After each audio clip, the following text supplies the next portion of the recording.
Primeramente quiero, en nombre de los venezolanos miembros del Instituto Iberoamericano y del Instituto Colombo Venezolano de Derecho Procesal, expresar nuestro más profundo agradecimiento por todas las muestras de solidaridad y acompañamiento que han tenido a través de nuestro presidente, el doctor Rodrigo Rivera, por la situación que vive nuestra nación venezolana. También es provechosa la oportunidad para expresarle al Instituto Colombo Panameño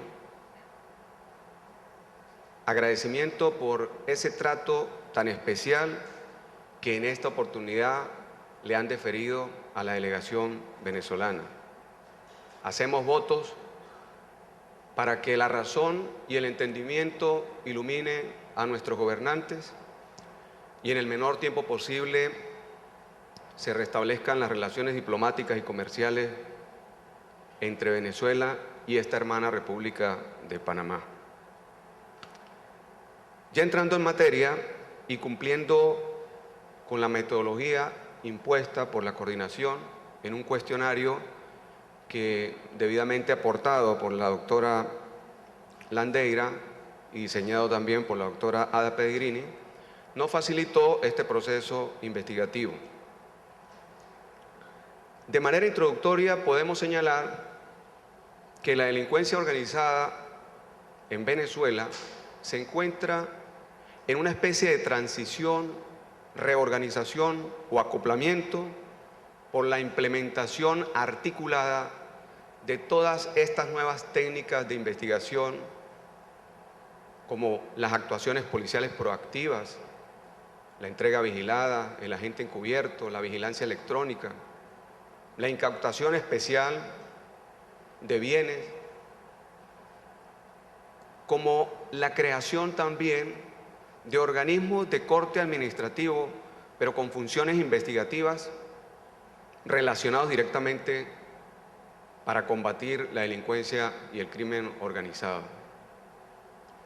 Todo esto lo menciono o lo señalo de forma articulada porque es la ley orgánica del Servicio Integral de Policía de Investigación, Cuerpo de Investigaciones Científicas Penales y Criminalísticas, quien introduce el concepto de servicio o sistema integrado de investigación. Después de la disertación profunda de la doctora Ada Pellegrini en lo que respecta a la prueba ilícita, me voy a referir fundamentalmente a este andamiaje de los sujetos procesales y el procedimiento a seguir en esta materia. En la primera interrogante se encuentra definida en nuestra legislación el concepto del crimen organizado. Efectivamente, la Convención para las Naciones Unidas contra la Delincuencia Organizada Transnacional ha establecido unas condiciones o elementos básicos para la conformación de esta definición. El artículo 4, numeral 9 de nuestra legislación, Ley Orgánica contra la Delincuencia Organizada y Financiamiento al Terrorismo, publicada el 30 de abril del año 2012, nos señala, primero, la acción u omisión, conducta del tipo penal que corresponda, de 3 o más personas, sujeto procesal, plural en principio, asociado, elemento normativo que implica concertación, por cierto tiempo, temporalidad, para cometer uno de estos delitos, obteniendo directa o indirectamente un beneficio económico o de otra índole para sí o para tercera persona. También esta definición señala, en lo que respecta a los sujetos procesales, que una sola persona puede ser, en sus actuaciones, considerado delincuencia organizada o miembro de delincuencia organizada cuando él actúa por órgano de una persona jurídica o asociativa. Y, por supuesto, para la comisión de estos delitos. En atención al interrogante, efectivamente, sí se encuentra definida la delincuencia organizada. Venezuela ha suscrito convenios y acuerdos multilaterales y bilaterales para la cooperación internacional en esta materia. Básicamente, como punto de partida, la citada Convención de las Naciones Unidas contra la Delincuencia Organizada Transnacional y los protocolos facultativos subsiguientes sobre la trata de personas y la protección de los niños, sobre todo en materia sexual. Venezuela, objetivamente hablando, en estos últimos años, con la implementación de esta nueva ley orgánica, ha salido de la lista gris que tenía el GAFI, o Grupo de Acciones Financieras Internacionales contra el Lavado de Activos y el Financiamiento del Terrorismo, que es precisamente un monitoreo que ejercen los organismos internacionales a los estados que no cumplan con las obligaciones que le atallen en ese intercambio de información para controlar un flagelo tan sofisticado, sobre todo cuando hacen uso de las redes financieras. Y por eso voy a hacer énfasis en los sujetos procesales en ese ámbito.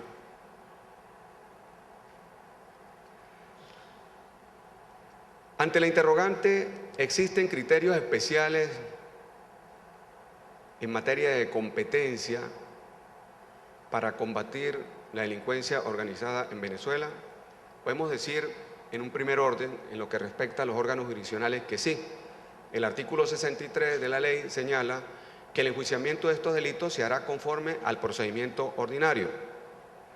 Sin embargo, el Tribunal Supremo de Justicia, en atención a sus facultades del artículo 267 en la reorganización del Poder Judicial, en el año 2002, en una resolución, la 026, creó unos tribunales especialísimos con competencia nacional y ubicados en el área metropolitana para conocer exclusivamente de los delitos vinculados al terrorismo. De la misma manera, el 21 de noviembre del año 2013, mediante una resolución también del Tribunal Supremo de Justicia en sala de sesiones, creó tribunales en todos los circuitos, o no creó tribunales, le dio competencia a los tribunales ordinarios, 2 específicamente por cada circuito, para que además de conocer de los delitos ordinarios, pudiesen conocer de los delitos en materia económica. Y hago el señalamiento de que pueden adjudicársele competencia especial en materia de delincuencia organizada, porque es innegable que la materia económica está íntimamente ligada, es decir, el sistema económico está íntimamente ligado a la delincuencia organizada. El Ministerio Público en nuestro sistema es el titular en el ejercicio de la acción penal por imperio constitucional, específicamente el artículo 285, numeral 3, le corresponde, en función también del principio de oficialidad, de perseguir a todo quien cometa un delito, una acción de naturaleza delictiva. En el Ministerio Público, el fiscal general de la República y los fiscales actúan por delegación de este ciudadano y dirigen todas las investigaciones en el marco del Código Orgánico Procesal Penal y la Ley Orgánica del Ministerio Público. Todos los órganos de investigación policiales, o sobre ellos existe una especie de subordinación hacia el Ministerio Público, pero de carácter funcional, no de carácter orgánico. En Venezuela no existe un cuerpo de investigaciones adjunto con dependencia funcional y orgánica al Ministerio Público, como lo tiene, por ejemplo, el Estado colombiano, que han denominado el CTI. Una de las falencias, precisamente, dadas las incongruencias en la investigación que se presenta y ese divorcio entre el conocimiento que pueda mantener un funcionario del Ministerio Público profesional y algunos funcionarios policiales. En la estructura organizativa, el Ministerio Público tiene una dirección general contra la delincuencia organizada y dentro de ella existen 3 direcciones. Una dirección contra la legitimación de capitales y delitos económicos, una dirección contra la antiextorsión y secuestro o antiextorsión y secuestro, y una dirección en materia de drogas, la más antigua y la que ha generado amplios resultados. En lo que respecta a los órganos de investigación policial, esta ley que les menciono, la Ley Orgánica del Servicio de Policía y Cuerpo de Investigaciones Científicas Penales y Criminalísticas, introduce el concepto de investigación integral, establece los niveles de actuación entre los funcionarios y propicia el cumplimiento del procedimiento científico en resguardo de la cadena de custodia en todos los procedimientos. Esta misma ley señala de manera puntual que no solamente es el Cuerpo de Investigaciones Científicas Penales y Criminalísticas el órgano principal para la investigación de estos delitos, sino que le da facultades también a la Fuerza Armada Nacional, el Cuerpo de Policía Nacional y los órganos de inteligencia. Así como tenemos una estructura de orden internacional, ciertas competencias a nivel de los órganos jurisdiccionales y unas facultades o competencias en el Ministerio Público, esta ley ha creado órganos de naturaleza especial para combatir este delito. Y allí tenemos la Oficina Nacional contra la Delincuencia Organizada y Financiamiento al Terrorismo. Es un órgano adscrito al Ministerio de Interior y Justicia, tiene capacidad de gestión financiera y administrativa, y este organismo es quien fija las pautas, diseña, planifica y estructura y ejecuta todas las estrategias y políticas del Estado en materia de delincuencia organizada. A la par de él, y por eso hablamos de ese sistema integral, está la ONA, o Oficina Nacional Antidrogas. Esta oficina también es un órgano con cierta independencia administrativa y financiera, y a él le corresponde la investigación específicamente en los delitos en materia de sustancias ilícitas. También tenemos el Servicio Especializado para la Administración y Enajenación de Bienes Incautados, decomisados o confiscados, y este organismo es el que permite la utilización de los bienes que antiguamente se perdían en los estacionamientos o se deterioraban en naves, vehículos. Hoy en día existe un verdadero programa para la utilización en proyectos de naturaleza social e incluso en programas para combatir la delincuencia organizada. Existe también la Unidad Nacional de Inteligencia Financiera. Este es un organismo adscrito al Ministerio de Finanzas, Planificación y Finanzas, y le corresponde en el sector o en el sistema económico también diseñar pautas en coordinación con la ONDO o la Oficina Nacional de Delincuencia Organizada para poder combatir el delito.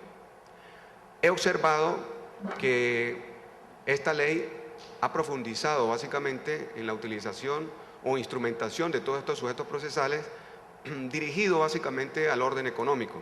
Sin embargo, pienso que se ha, en cierta forma, abandonado el fortalecimiento de los funcionarios policiales en lo que corresponde a las otras áreas de la delincuencia organizada. Sin embargo, sabemos que el punto débil de estas organizaciones criminales es precisamente sus fondos económicos.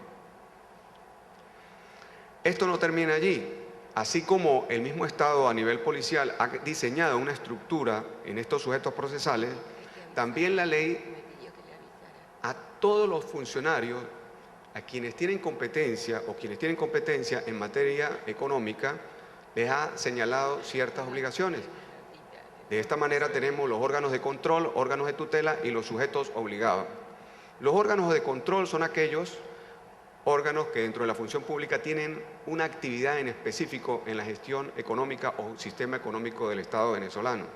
Allí encontramos la Superintendencia de Bancos, la Superintendencia de Valores, la Superintendencia de Seguros y ahora la más reciente, Superintendencia de Precios Justos. Esta designación o el establecimiento de estos organismos, de órganos de tutela, pues permite ya establecer en términos de articulación una comunicación directa y especial con conocimientos más amplios para que dentro de la misma organización administrativa se empiecen a ejercer los controles en materia de del lavado de activos.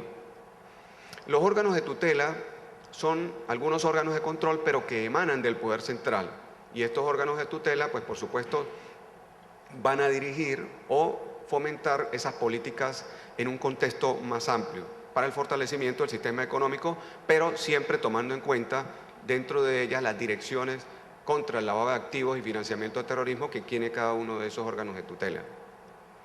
Los sujetos obligados, pues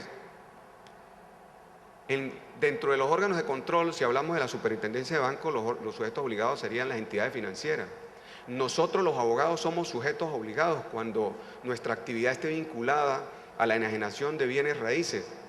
Nosotros de manera específica debemos cumplir con ciertas formalidades y aportar información sobre el manejo que hacemos de nuestras empresas y de nuestros clientes en esta materia. Dentro de los sujetos obligados existe el SIAR, que es el Sistema Integrado de Administración de Riesgos contra la Delincuencia, contra la Legitimación de Capitales. En otras palabras, además de existir un control policial, existir un control casi administrativo, tenemos obligaciones al interior de nuestras empresas y al mismo tiempo debemos diseñar una especie de estructura también para combatir la delincuencia organizada. ¿Por qué el SIAR? Porque este instrumento de delincuencia organizada establece también la responsabilidad a título de culpa. La negligencia o impericia en el manejo de fondos puede generar responsabilidad a estos sujetos obligados. Ahora bien, en lo que respecta al procedimiento en Venezuela, pues tenemos 4 fases: una fase preparatoria, una fase intermedia, una fase de juicio y una fase de ejecución. La fase preparatoria, como en casi todos los sistemas, el Ministerio Público realiza la investigación y concluye con uno de los 3 actos conclusivos: acusa, sobresee o archiva fiscalmente. Cuando acusa, se activa la segunda fase, que es la fase intermedia, una fase depurativa del proceso, en donde doctrinariamente le hemos denominado como un juicio a la acusación. Sin embargo, en Venezuela esa fase intermedia se ha convertido simplemente en un saludo a la bandera, es simplemente una formalidad, porque gran parte de las causas en la fase investigativa pasan de la fase investigativa, de la fase intermedia, llegan a juicio y no hay un verdadero control como en otras áreas. Y la fase de juicio, en donde se realiza propiamente el juicio oral y público, la fase de ejecución, como lo sabemos, la ejecución de las medidas de seguridad y de la sentencia. Quiero hacer una reflexión en el corto tiempo que me queda, y es que hemos fundamentado filosóficamente toda esta instrumentación penal en la fase de ejecución. La pena, los fines de la pena y la justificación de la pena, sobre la cual radica la justificación de este andamiaje.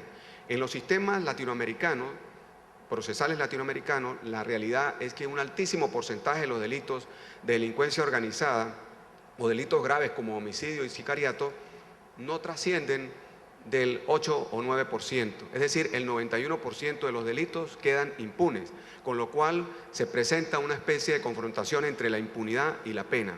Nos preguntamos en términos de prevención general, ¿será que debemos buscar en la primera fase del proceso y fortalecer precisamente el significado del proceso para buscar en términos de prevención general esa justificación de este sistema de control?